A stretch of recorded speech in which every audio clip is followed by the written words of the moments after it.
심리학에서는 마음 읽기라고 하는 것을 이야기하는데, 사람은 빠르면 태어난 지 5개월부터 늦어도 5살 이전에 마음 읽기 능력이 시작되거나 그 전조를 보인다고 합니다. 이후 점차 발달해서 청소년기 정도에는 고차원적이고 정교하게 타인들의 마음을 읽는 것이 가능해진다고 하는데, 마음 읽기라고 하는 것은 속을 꿰뚫어보는 어떤 독심술 같은 것이 아니라 타인의 표정이나 행동 속에 잠긴 진짜 의미를 해석하는 능력이라고 할 수 있습니다. 이를테면 상대방이 우울하다고 말하지 않아도 특정 행위나 그리고 또 말투 같은 것들을 통해서 우울한 기분을 알아챌 수 있게 되는 것이지요. 이러한 이런 마음을 읽는 능력은 사회적 상호작용을 하기 위한 기술로 설명되기도 합니다. 마음 읽기 능력과 사회적 능력의 정적인 관련성을 확인한 그런 연구에 의하면 타인의 마음을 잘 알아채는 사람이 사회적으로도 더 유능한 경우가 많기 때문에 기술이다라고 하는 표현도 틀리지 않습니다. 정도의 차이가 있을 뿐 사람에게 누구나 타인의 마음을 읽을 수 있는 능력이 있는데, 그리고 상대방에 대한 배려와 관심으로 그 능력은 점점 더 향상되기 마련입니다. 따라서 같은 말로 자기의 애가 강한 사람, 자기 사랑, 이기주의가 강한 사람에게는 그 능력이 쉽지가 않다라고 하는 것이죠. 그러니까 자기애가 강한 사람에게서 나오는 말이나 글이나 행동, 유창하고 화려해도 타인을 불편하고 또 불쾌하게 할 수밖에 없습니다. 누구도 자기 위주로 말하는 사람을 좋아할 사람은 없기 때문입니다. 그러면 대인관계에 혼선이 빚어지고 사회성 떨어지는 사람이 되게 되며, 사회성 떨어지는 사람은 관계를 잘 맺을 수가 없습니다. 그러니까 마음을 읽는 일은 사회적 기술이라 할 수 있어서 타인들과 함께 사는 것을 원한다면 계속 공부하고 노력해야 되는 겁니다. 그것이 타인과 공동체의 조화를 만들어내는 일이 되기 때문이죠. 아무리 개인주의와 거리두기 이와 같은 것들이 일상이 되었다 할지라도 사실 그것은 마찬가지입니다. 이 세상에 절대적으로 혼자인 삶이라고 하는 것은 없기 때문입니다. 사실 개인주의가 강하다라고 하는 것은 그만큼 모두에게 존중받고 싶은 욕구가 강해졌다라고 하는 뜻이 될 수가 있습니다. 그래서 사람 속에 내재된 타인의 마음을 읽어내는 그런 능력, 그것을 개발하는 것은 그 어떤 것보다도 중요합니다. 그런데 또한 그 능력이 잘못 발현되면 오해와 또 편견의 능력이 됩니다. 사람의 마음을 잘못 읽어서 상대방에게 부담과 또 피해를 줄 수도 있다고 하는 것인데, 그리고 사람 마음 읽기가 어려운 것은 마음속에 누구나 너무 많은 것들이 들어있기 때문에 그런 것입니다. 사실 많은 사람들은 자기 자신의 마음도 잘 모릅니다. 내 마음 나도 잘 모르겠다, 마음이 흘러간다, 마음이 복잡하다, 이런 표현들은 자기 스스로 자기가 품은 마음도 잘 모른다라고 하는 그런 뜻일 겁니다. 그래서 많은 부분 선한 의도로 시작한 일도 때때로 많은 선입견과 편견과 또 오해를 만들어내기도 하죠. 잘못된 편견은 참견을 생산하고 나아가 정죄와 또 증오로 발전할 수 있습니다.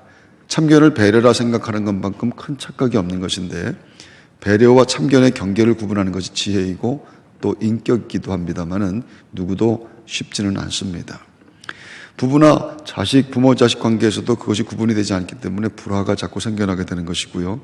그래서 사랑하기 때문에 갈등하고, 사랑하기 때문에 싸우고, 이혼하고, 사랑하기 때문에 헤어진다, 이렇게 말하는 겁니다.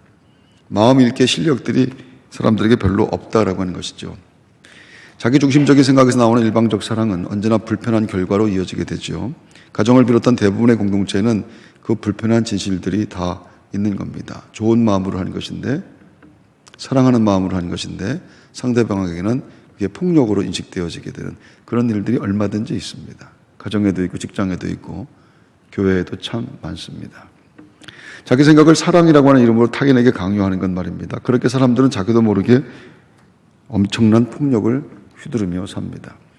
근데 사실은 그것이 하나님께도 마찬가지라고 하는 것이죠. 하나님이 원하시지 않는 일을 기쁜 마음, 정말 기쁜 마음으로 하는 겁니다. 틀림없이 하나님의 영광이라고 우깁니다. 그것은 궁극적으로 내가 하는 일에 하나님은 무조건 기뻐하고 영광 받으셔야 된다라고 하는 생각이 전제된 겁니다. 그렇게 자기가 좋아서 하는 일, 자기 기분과 감정에서 나오는 것을 믿음이라고 주장하는 것은 결국 하나님을 믿는 것이 아니라 자기 자신을 믿는 것이 될 수밖에 없다라고 하는 것이죠. 제가 사랑으로 드리는 것이니까 싫으셔도 이 닭 드셔야 됩니다, 이렇게 말하는 것입니다. 주를 위한 헌신과 희생, 이런 것들도 사실 마찬가지인데, 정말 하나님이 내 전 재산을 바쳐서 헌신하는 것, 몸이 상할 정도로 막 금식을 하며 기도하는 것을 하나님이 원하시는 분인가? 헌신과 희생과 수고가 가치가 없다라고 하는 그런 뜻이 아닙니다. 자기 기분과 감정, 자기 자랑과 체면 때문에 하는 일을 하나님을 위한 일이라고 우기면 안 된다라고 하는 뜻입니다. 하나님은 내 목숨을 요구하시거나 내 재산을 호시탐탐 노리시는 그런 분이 아닙니다. 하나님은 그렇게 가난하지도 않고 그렇게 욕심장이도 아닙니다. 하나님이 여러분의 재산 뺏어가지고 도대체 뭘 하시겠습니까? 아니, 여러분의 목숨을 뺏어가지고 하나님이 하실 일이 뭐가 있겠는가? 사실 그리스도인들이 생각하는 경건이라고 하는 것도 마찬가지죠. 하나님 앞에 경건이라고 하는 것은 언제나 역설적일 수밖에 없습니다. 스스로 경건이라 생각하는 종교적 열심이 자기중심적이고 이기적 본능에 의해서 행해진 일이라고 한다면 그건 경건이 아닙니다. 여러분 경건하십니까? 여러분 경건하십니까? 그럼 경건을 위해서 여러분들이 하는 일은 뭡니까? 경건하기 위해서, 경건하게 보이기 위해서 우리가 하는 일들. 근데 우리가 하는 그 종교적인 일들, 그 자기중심적이고 이기적인 본능에 의해서 행하시는 그런 일들이 하나님 앞에서 진짜 경건이 될까? 자기 만족과 집착으로 하는 일을 경건으로 규정하고 그것을 기준으로 타인의 신앙을 평가하고 판단하려고 하는 것은요, 경건이 아니라 그게 죄인 겁니다. 참된 경건의 기준은 예수 그리스도에 대한 집중밖에 없습니다. 즉 예수님이라면 어떻게 하실까 하는 그 마음 갖고 사는 것. 예수님이라고 하면 이 형편에서, 이 환경에서, 이런 상황에서 예수님이라면 어떻게 하실까? 마음속에 예수님이 계시기 때문에 그렇게 생각되어지게 되는 것. 그렇게 마음이 예수 그리스도로 가득 찬 것, 그것을 경건이라고 하죠. 그렇게 마음이 예수님이 있었던 바울이 경건한 바울의 삶의 고백이 되어지는 것이 내가 비천에 처할 줄도 알고 풍부에 처할 줄도 알아 모든 일에 배부르며 배고픔과 풍부와 궁핍에도 일체 비결을 배웠다. 그것을 자족이라고 말을 합니다. 자족은 예수 안에 풍요를 발견하는 것에서 오는 느낌을 말하는데, 그러면 가난해도 좋고 예수님이 내 안에 계시기 때문에 나는 풍요롭습니다. 그 느낌. 그럼 가난해도 좋고 병들어도 견딜만 합니다. 어떤 상황이든 예수님 때문에 자족할 수 있는 것, 그것을 경건이라 이렇게 말하는 겁니다. 할렐루야. 하나님의 말씀은 언제나 본질적으로 자기 중심적일 수밖에 없는 인간의 삶을 예수님 중심, 십자가 중심, 자기 부인의 삶으로 변화시켜 나가는 능력입니다. 욕망이 죽고 자아가 부인되는 것은 이를테면 자기가 죽는 것인데, 그렇게 죽어야 진짜 살 수 있게 되는 것을 가르쳐 준다라고 하는 것이죠. 그 일이 말씀으로 일어나는 겁니다. 우리는 저마다 살려고 하는데, 근데 하나님은 죽어야 살 수 있다라고 말씀하는 것인데, 그것이 어떻게 쉬울 수가 있겠는가? 근데 말씀은 그것을 반드시 이루어냅니다. 내가 죽어야 되는구나. 내가 죽어야 진짜 사는구나라고 하는 것을 깨닫게 하시고 그 일을 가능하게 만드신다라고 하는 것.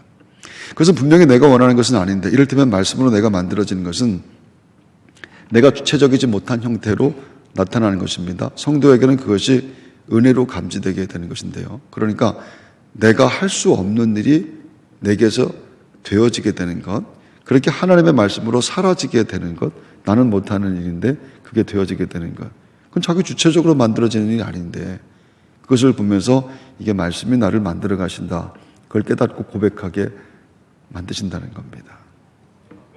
할렐루야.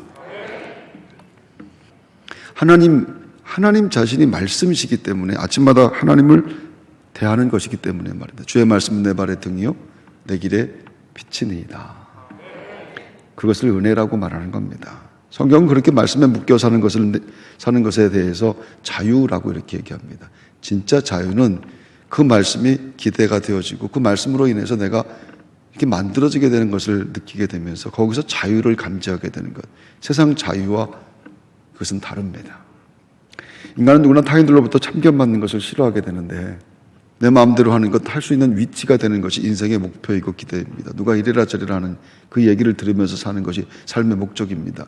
그런 사람이 세상에 어디 있습니까? 남에게 이래라 저래라 하는 그런 위치가 되고 싶은 것이지, 남의 지시를 받고 남의 참견을 받고 사는 것이 내 소망입니다. 그런 사람은 없습니다. 그래서 높아지고 많아지고 강해지고, 그것이 인생의 목적이 되며, 그렇게 높아지고 많아지고 강해진 것에서 자유라고 하는 것을 감지하는, 그게 인간의 삶이라. 그런데 성경은요, 죄가 자유의 의미를 왜곡시킨 것이라고 말하고 그래서 인간은 자유 때문에 망한다라고 말씀합니다. 그러니까 성경이 말하는 자유가 그렇게 자기 마음대로 사는 것이 아니다라고 하는 뜻이죠.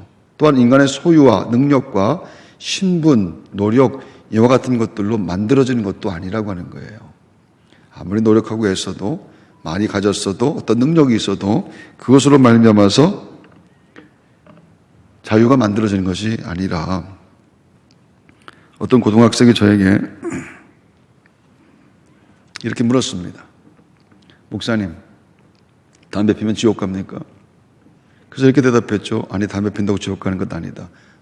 하지만 천국에 일찍 간단다. 담배 피고 술 마시고 노는 것은 자유입니다. 다른 모든 것들도 사실 마찬가지죠. 지 마음대로 사는 거죠. 하지만 그 자유에 대한 책임도 자신에게 주어지는데 책임도 자기가 져야 되는데 말입니다. 인간은 그것을 감당할 수 있는 힘이 없는 겁니다.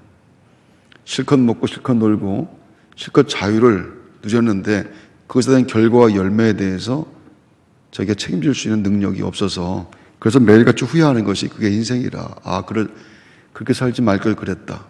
참을 걸 그랬다. 되돌아보면 후회하게 되는 건 말입니다. 자유라 생각하여 절제하지 못한 것, 참지 못한 것, 자유라 생각해서 애쓰지 못한 것들이 우리에게 얼마나 많은가. 자유를 사용하여 저주와 멸망과 죽음으로 간다면 그 자유, 그것은 없는 것이 낫습니다. 성경은 그 이야기를 우리에게 합니다. 그런 자유는 없는 것이 낫다. 하나님이 세상을 창조하시고 인간에게 생육하고 번성하고 다스리라 이렇게 말씀했죠.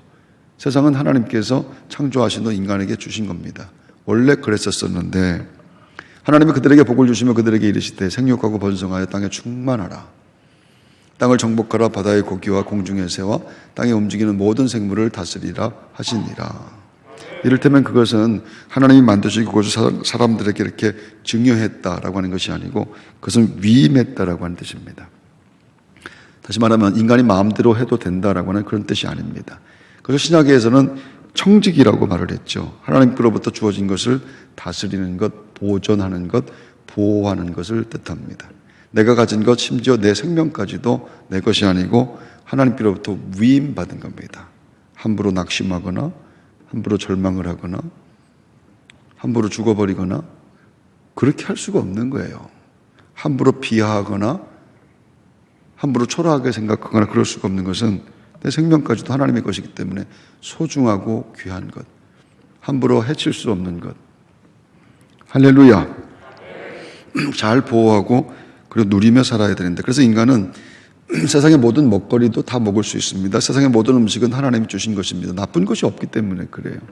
바울은 우상의 신전에 바쳐졌던 음식까지도 먹을 수 있다. 그렇게 말하죠. 우상이라고 하는 것, 다른 신이라고 하는 그런 건 없습니다. 신은 한 분 하나님밖에 없습니다. 그럼 다른 신이 없다고 한다면 그런 다른 신 앞에 바쳐졌던 것이라고 하는 그런 것도 없는 거예요. 그 앞에 있던 음식이 부정할 것도 없는 것. 그래서 먹어도 되는 겁니다. 그렇지만 그런 먹을 자유가 우리에게 있지만은 그런 음식을 먹는 것이 믿음이 연약한 자들에게 시험이 될 수 있다고 한다면 그럼 안 먹는 것도 자유니까 안 먹는 자유를 쓸 수 있다 이렇게 말하는 겁니다. 어떤 사람은 모든 것을 먹을 만한 믿음이 있고 믿음이 연약한 자는 채소만 먹느니라 먹는 자는 먹지 않는 자를 업신여기지 말고 먹지 않는 자는 먹는 자를 비판하지 말라 이는 하나님이 그를 받으셨음이라. 세상의 모든 것은 하나님이 우리를 위해 주신 것입니다. 그래서 무엇이든 다 먹을 수가 있죠. 그것은 자유라고 하는 것입니다. 먹을 수도 있고 안 먹을 수도 있고 그 안 먹을 수 있는 것도 마찬가지인데 먹는 것이 믿음 약한 사람들에게 혼란을 주는 것이라면 그럼 안 먹는 자유를 사용할 수 있는 것, 그 안 먹는 자유, 타인을 위해서 사용할 수 있는 자유, 그걸 성도의 자유 이렇게 말하는 겁니다. 인간이 땅에 살면서 먹고 마시고 누리고 사는 모든 것은 하나님의 것이고 생명까지도 하나님의 것인데 위임받은 것을 기억하면서 삽니다. 맡겨진 것 관리하는 것으로 베드로 사도가 그것을 청직이라고 이렇게 고백합니다. 각각 은사를 받은 대로 하나님의 여러 가지 은혜를 맡은 선한 청지기 같이 서로 봉사하라. 내가 할 수 있는 것, 소유한 것 하나님이 다 맡기신 것인데 그래서 모든 생물을 다스리라 하신 말씀이 인간에게 주어진 의무에 대해서 얘기하는 겁니다. 하지만 인간에게 죄가 들어왔고 인간은 세상의 주인이 자꾸 되려고 합니다. 자기 스스로 하나님이 되려고 하는 것, 그래서 모든 것을 마음대로 하려고 하는 것, 그것이 성경이 구원받지 못하는 부자라고 말하는 겁니다. 자기 힘으로 살려고 하는 것, 자기가 선과 악을 판단하는 주체가 되고 싶은 것, 자기가 그 자리에 서고 싶은 것, 그 목표, 그 목적을 위한 사유와 계획과 그것에 사용되는 모든 도구와 재료까지도 다 죄입니다. 그 세상의 모든 사람은 그 죄에서 벗어나지를 못합니다. 죄악의 세상에서 죄성을 갖고 태어난 사람들이 만든 모든 것은 필연적으로 나의 나됨을 위한 것이고 자기 욕심과 탐욕을 이루려고 하는 것뿐입니다. 그러니까 죄인인 인간이 생산해내는 모든 것들은 다 죄일 수밖에 없는 것. 가시덤불과 엉겅퀴라고 얘기했죠. 죄인된 인간이 생산해내는 모든 것들은 다 죄입니다. 아무리 선한 의도를 갖고 행한 일이라 할지라도 죄성에서 시작되었기 때문에, 그래서 프랑스의 철학자인 자크 엘룰은 자기가 행한 선 때문에 더 악해진다 이렇게 말하는 겁니다. 힘써서 선을 행했는데, 힘써서 착한 일을 했는데 힘써서 행한 그 착한 일 때문에 더 악한 인간이 되더라 이렇게 말하는 겁니다. 그러니까 인간들은 자신의 선행조차도 자신을 드러내는 악의 도구로 사용하게 되는데, 하나님의 영광과 연계되지 못하는 모든 것들은 다 악입니다. 죄인의 행위는 본질적으로 자기의 자랑을 목적하는 자기 애에서 생산되는 악이라, 이게 성경의 규정입니다. 모든 사람들의 마음에서 나오는 것, 누구 하나 예외 없이 모든 사람들의 마음에서 나오는 것, 예수님이 이렇게 말씀하죠. 속에서 곧 사람의 마음에서 나오는 것은 악한 생각, 곧 음란과 도둑질과 살인과 간음과 탐욕과 악독과 속임과 음탕과 질투와 비방과 교만과 우매함은 이 모든 악한 것이 다 속에서 나와서 사람을 더럽게 하느니라. 뭐 아멘하기 싫어도 할 수 없이 아멘해야 됩니다. 내 마음을 읽기를 해봐도 내 마음도 그렇기 때문에 말입니다. 그것들이 모두 내 마음 읽기를 하면 나오는 것들인데 선한 것이 없습니다. 하나님 제게 선한 것이 없습니다. 죄악의 세상에 사는 죄인은 인간이 한계인데 그 한계를 깨닫고 인정하며 자기를 부정하고 하나님을 바라보는 사람들을 성도라고 말하는 겁니다. 그래서 마음대로 사는 것을 자유, 그렇게 인식하면 안 된다고 하는 것이죠. 내 힘으로는 절대로 안 되는 것. 내 어떤 선행과 행위로도 나는 죽을 수밖에 없는 존재입니다. 지옥 가는 존재임을 알고 하나님의 은혜를 바라보는 것을 믿음이라 말하는 거예요. 그래서 성도가 인식하는 자유라고 하는 것은 욕심의 성취가 아니라 성령에 의한 구속됨, 성령의 인도함 받는 것, 그것이 성도가 인식하는 자유라고 하는 겁니다. 오늘 말씀을 통해서 성령의 인도하심의 그 은혜, 구속시켜 주심의 그 은혜가 여러분에게 꼭 감지되게 되시기를 바랍니다. 물고기가 물이 답답하다고 해변에 나와 일광욕을 하면 그건 그냥 굴비가 되는 겁니다. 하나님은 구원받은 성도를 하나님의 영으로 인도함 받는 자 이렇게 말합니다. 하나님의 영으로 인도함 받는 자.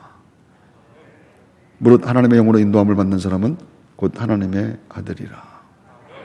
크게 아멘 하십시오.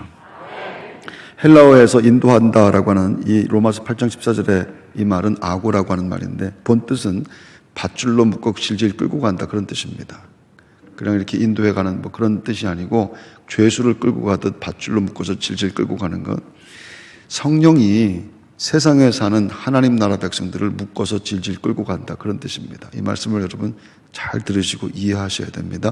인간은요 죄악의 세상에서 저주받아 죽는 존재입니다. 다른 어떤 방법도 없습니다. 아무리 노력해도 죄가 생산하는 것은 전부 죄이고 죄값은 죽음이기 때문에 말입니다. 그래서 인간의 구원은 자기가 수련하고 참고 금욕하고 착한 일 많이 하고 그렇게 해서 얻어질 수 있는 것이 아니에요. 인간이 하는 건 다 죄이기 때문에 인간이 구원을 얻을 수 있는 한 가지 방법은 그것은 나 밖에 타자로부터 가능한 겁니다. 나 밖에 존재하신 하나님이 일방적으로 십자가로 나를 뚫고 들어와 나를 건져내는 것, 그걸 구원이라고 하는 거예요. 그 구원에 내가 보탠 것은 1%도 없는 겁니다. 0.1%도 없는 거예요. 전적인 하나님의 은혜로 구원받을 수 있습니다. 그렇게 건져낸 것을 상징하는 말씀이 이스라엘의 애굽 탈출이죠. 하나님은 건져낸 백성들을 광야에서 낮에는 구름 기둥으로 밤에는 불 기둥으로 끌고 갑니다. 그런데 광야에서 이스라엘은 애굽에서는 몰랐었는데 광야에서 이스라엘은 자기들이 누구인지를 비로소 알게 됩니다. 자기들이 어떤 존재인지, 어떤 노래를 부르는 사람들인지, 어떤 심보를 갖고 있는 존재들인지 광야에서 그들이 알게 되죠. 그토록 엄청난 기적들, 부인할 수 없는 하나님의 역사를 체험했음에도 불구하고 이스라엘은 입만 벌리면 원망하고, 입만 벌리면 불평하고, 입만 벌리면 낙심하고, 입만 벌리면 죽겠다고 말합니다. 입만 벌리면 돌아가겠다고 얘기하고, 입만 벌리면 공격하려고 합니다. 입만 벌리면 우상을 만들고 자기 마음대로 살고 싶습니다. 부추가 먹고 싶습니다. 고기가 먹고 싶습니다. 입만 벌리면 그럽니다. 하나님은 그게 너희들의 진짜 모습이야. 원래 네가 그런 인간들이야. 원래 그런 존재야. 그것을 알려주고 있는 거예요. 그래서 애굽에서 나온 사람들이 다 죽었습니다. 한 사람도 빠짐없이 다 죽었습니다. 모세까지 다 죽었습니다. 그렇게 날마다 불평하고 저주하는 내가 죽는 곳, 그걸 광야라고 얘기하죠. 신앙생활이 광야라고 한다면, 우리가 매일같이 얘기하잖아요. 신앙생활을 광야 생활이라고 말하는. 신앙생활이 광야라고 한다면 이 광야에서 불평하고 원망하는 내가 죽어버리는 경험이 있어야 됩니다. 광야에서 다 죽었고 다시 태어난 사람들, 새로운 존재들만 가나안에 들어갔기 때문입니다.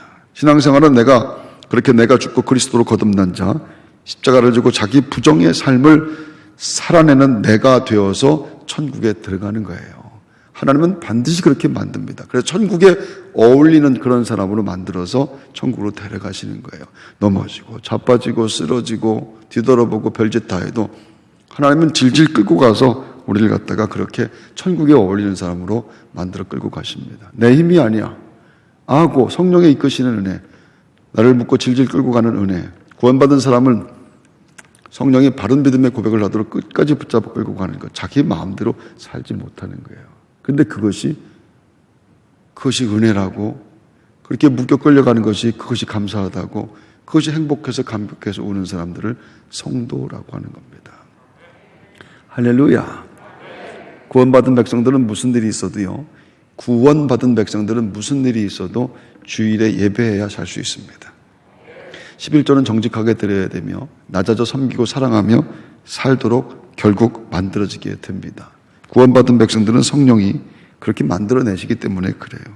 자기 마음대로 살지 못합니다. 함부로 못 삽니다. 성령이 그렇게 만드시는데, 근데 그것이 나를 살리시는 은혜인 것. 그래서 오늘 우리에게 성령이 오셔야 됩니다. 할렐루야. 믿음으로 사는 자들에겐 예외 없이 성령의 인도하심에 증거들이 나타나게 됩니다. 분명히 내가 원하는 것이 아닌데 내게 행해지는 일들이 있다라고 하는 거예요. 나도 모르게 따르고 나도 모르게 순종하게 되는 일들 말입니다. 뭔가 다른 법에 의하여, 뭔가 다른 힘에 의하여 내가 움직여지는 것을 체험할 수밖에 없는 겁니다. 내 의지로 한 것인데 이게 내 의지로 움직인 다른 뭔가가 있다라고 하는 것을 감지하게 된다라고 하는 겁니다. 성경은 그것이 성령에 의해 끌려가는 것이라 말씀하죠. 그것이 은혜로 감지되어 큰 희생과 헌신을 하고 나서도 오히려 감사와 감격이 터져나오는 그것을 날마다 체험하며 살게 됩니다. 하나님의 사랑에 이끌림받는 것을 감지하게 될 때 욕심부리며 몸부림치던 삶에서의 자유가 비로소 시작되게 되는데, 죄와 죽음에서 해방된 것을 감지하고 찬송이 터져나오게 되는 것인데 성령님이 찬송하게 하실 줄로 믿습니다. 성령님이 고통스러운 삶에도 견디고 버티고 감사하게 만들어주실 줄로 나는 믿습니다. 오늘 같은 믿음의 삶을 세상 끝날까지 인도하시는 성령님이 함께 하시는 은총, 그 은총이 여러분 모두에게 넘치게 되기를 주의 이름으로 축원합니다.